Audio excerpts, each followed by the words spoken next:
In this video, I'm going to tell you why it's impossible to win at business. So let's start with a bit of a thought experiment. If business is a game, does that mean you win or lose? And if it is a game, then in the game that you're playing, do you actually know what the rules are, who the players are, and do you know whether or not you're playing a finite game or an infinite game? And if you do win in business, then what? Do you keep winning in perpetuity? Do you end up losing? What actually happens? Are there different rules for different sectors, for different sizes of business? These and many other mysteries of entrepreneurship will be answered in today's video. But before we begin, if you'd like to see more content on business and entrepreneurship, please do subscribe to this channel for the algorithm. Let's go. So first of all, let's get some definitions out of the way. According to Encyclopedia Britannica, who I didn't think still existed, games like chess, football, basketball, baseball are described as finite games, which according to Encyclopedia Britannica are when each player has a finite number of options, the number of players is finite, and the game cannot go on indefinitely. Whereas an infinite game is defined by the OG Simon Sinek as a game where the players come and go, the rules are changeable, and there is no defined endpoint, which is exactly what business is. The rules aren't defined by really anybody. The players, the businesses, the entrepreneurs come and go. If you are starting a business, there isn't really a beginning and an end. Some businesses have gone on for hundreds of years. Some businesses start and end in the same day. Some businesses change form. And are the businesses the same as the entrepreneurs? If an entrepreneur starts a business and fails, does that mean that he's now ended, or is he part of an infinite game because he can now start a new business? So why is this even a topic that entrepreneurs talk about, and why could it be important to you? So the question is, do you care whether or not you win or lose in business? So let's take Apple for example, who clearly don't care whether or not they win or lose. They are playing an infinite game. If you look at their major competitor Samsung, for a very long time, Samsung are trying to beat Apple, but Apple are trying to beat themselves. This plays out in their advertising, in their conferences,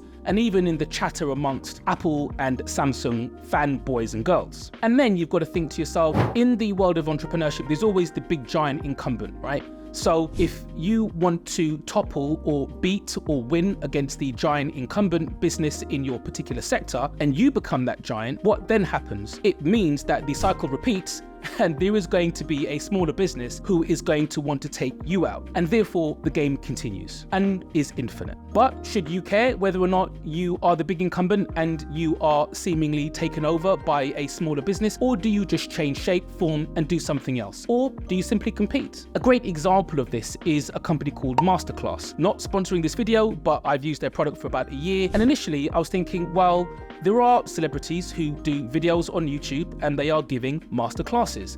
But then when you look at Masterclass as a product and you watch just one of their videos, you realize that actually not only is the production quality super high, so it makes it more enjoyable to sit down, relax and learn, but that those individuals have clearly curated learning content and material specifically for Masterclass. It isn't targeted at the general YouTube audience. They are looking for people, because it's a paid service, who are serious about learning in their field and their particular discipline, and therefore are willing to pay some pounds and pence for that learning. Another thought experiment for you is that no one ever wins or loses in business. At Ultra Education, the company that I run, which teaches entrepreneurship to kids, we might win something, we might win an award and lose a contract all in the same day, or we might win a contract and not get an award all in the same week. If I was concerned about what we won and lost, then I would be going nuts. No, God!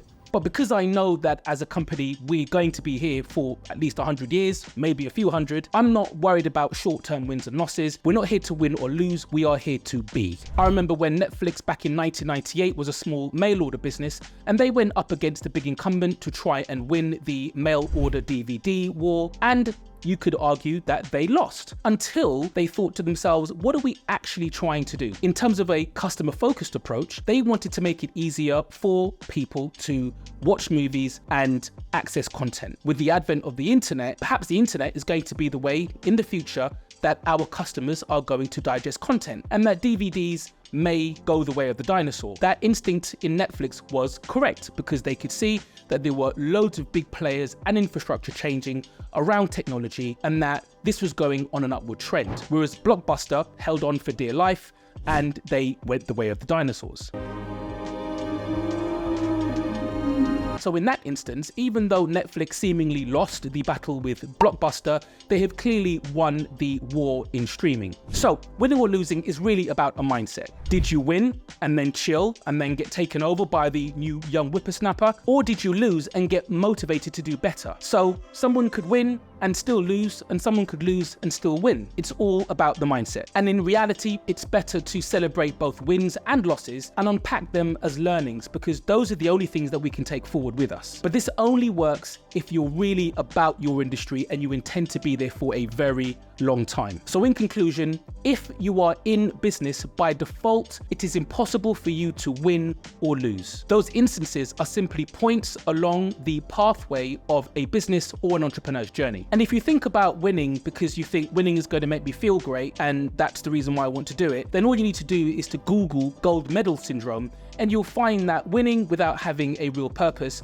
often puts entrepreneurs and highly successful people into a bit of a slump, because they have gotten to the mountaintop, they've achieved all the things that they've wanted to, and only to realize that it's left them with a void, which then causes them to think, well, I need to go and win at something again. And now the cycle repeats, because they are looking for validation in the win as opposed to validation in the journey. So as business people and entrepreneurs, this allows us to rewrite the rules of the game for ourselves. We can play our own game. You can be in a sector, and as we have at Ultra Education, we are both in the business and entrepreneurship sector, and we're in the education sector. There was no one who was teaching kids entrepreneurship in the UK in the way that we delivered it. So there wasn't a framework, there weren't actually rules for us to follow. We had to rewrite them and deliver them in a brand new way, and that's worked out for us. So I encourage you, no matter what industry you're in, to throw away the rule book. Maybe you need to follow it to get to a certain point, but once you've validated your model, think about how you can rewrite the rules in your industry, in your niche, because really that's true innovation. And it means that you define what success means and nobody else. And that's it for today's video, guys. I'll catch you next time. Ultra and out.